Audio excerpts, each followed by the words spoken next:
Welcome. If you're new here, be sure to click the subscribe button and also click the bell icon so that you'll be notified about videos uploaded from this channel. The topics that we'll be discussing today: 67-year-old wife throat slashed by husband, Cabbie and cop killed, teen charge, 13 shot dead in gun attack, and more. Two 19-year-old men were Monday charged in connection with last year's gruesome killing of a policeman and a taxi driver in Central Village, St. Catherine. Corporal Delwell Jackson was assigned to the Glencoe Police Station in St. Catherine North Division, and Kenroy Chander were attacked and shot dead by gunmen on Honey Lane in Big Lane, St. Catherine. The cop was robbed of his firearm and an undetermined sum of cash by his killers. Charged with 2 counts of murder and illegal possession of firearm and ammunition are Andre Martin, a pig farmer, and Daniel Gillespie, otherwise called Ross, a laborer. Both men are from Big Lane in Central Village. They were charged by detectives from the Major Investigations Division. The police said they are searching for at least one other man in connection with the incident. On August 18 last year, residents reported hearing loud explosions sometime after 7 p.m. and called the police. On the arrival of the lawmen, Corporal Jackson was seen lying on the roadway with multiple gunshot wounds. He was pronounced dead at the hospital.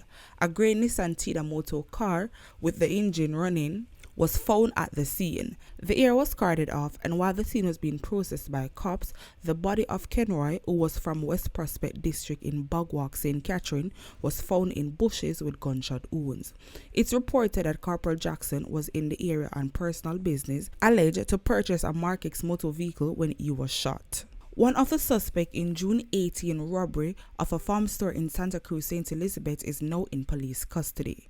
Reports from the St. Elizabeth police are that about 9:57 a.m., men armed with handguns went into the store where they stole $950,000. The men also attempted to steal a SUV but were unsuccessful in their bid. Police say they then went to another location on the premises where they stole a motorcycle from an employee before fleeing the scene. An investigation into the matter led to the arrest of one of the suspects on Monday, July 4. The suspect, who will be charged for robbery with aggravation, was on bail for another gun-related charge, the police said. Viewers and subscribers, when see what I come here come talk to you every day, when I feel like say a joke I come about. But telling you, whenever these individuals, these hoodlums, go to jail or them got prison, pan gun charges, robbery or RAPE. Yes, if they're not getting a severe punishment, they are coming back to do the same exact thing or even worse. I'm gonna tell them that all the while. This is a prime example.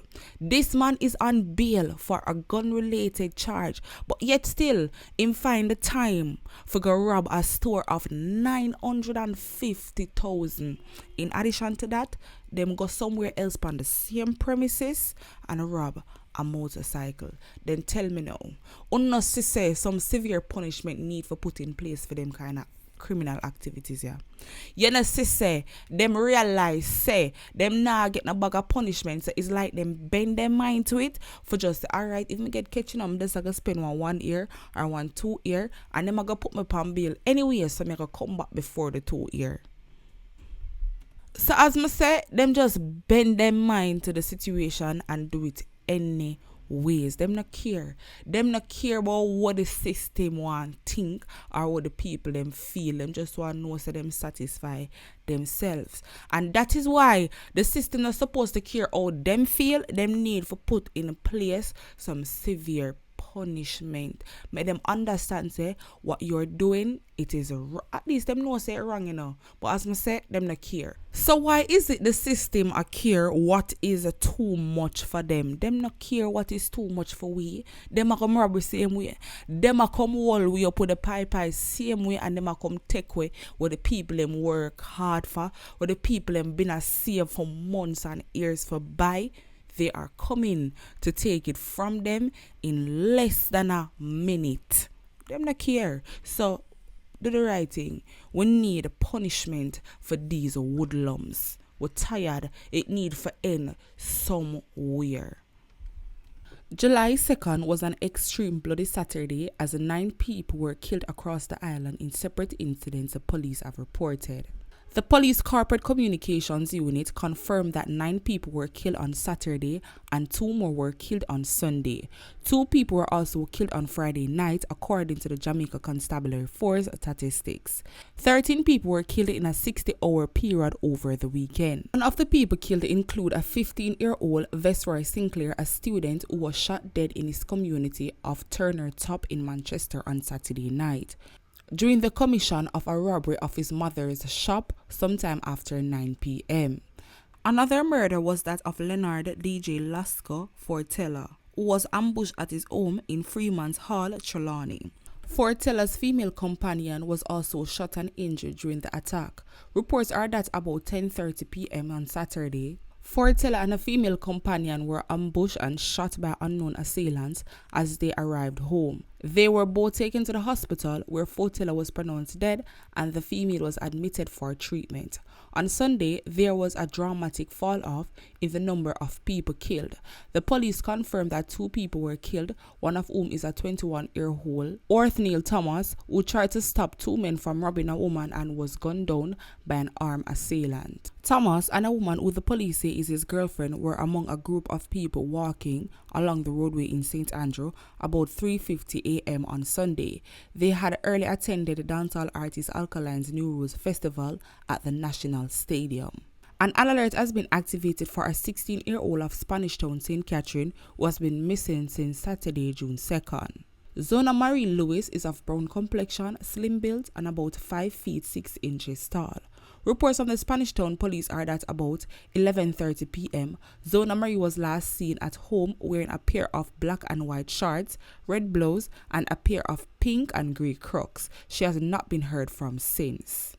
More information has been emerged about the killing of a bedridden woman and the arrest of her husband following an incident in Lionel Town, Clarendon on Monday morning. The dead woman has been identified as Pamela Gregory, otherwise called Pam, a 67-year-old housekeeper from Toronto Terrace in Lionel Town housing scheme.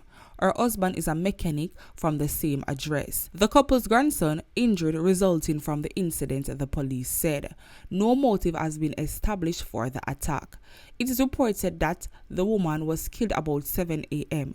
Further reports are that the grandson, who was home with the couple, received a call from his uncle stating that the accused had called someone overseas saying that he just killed his wife.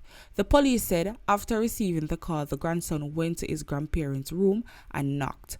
The grandfather opened the door and he saw his grandmother on the bed bleeding from the neck.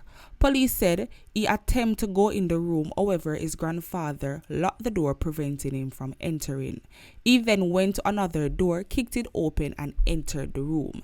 His grandfather, the police said, reportedly attacked him with a knife. He held onto the knife and used a piece of board to hit him in the head in an attempt to escape. He later learned that his hand was cut from the attack.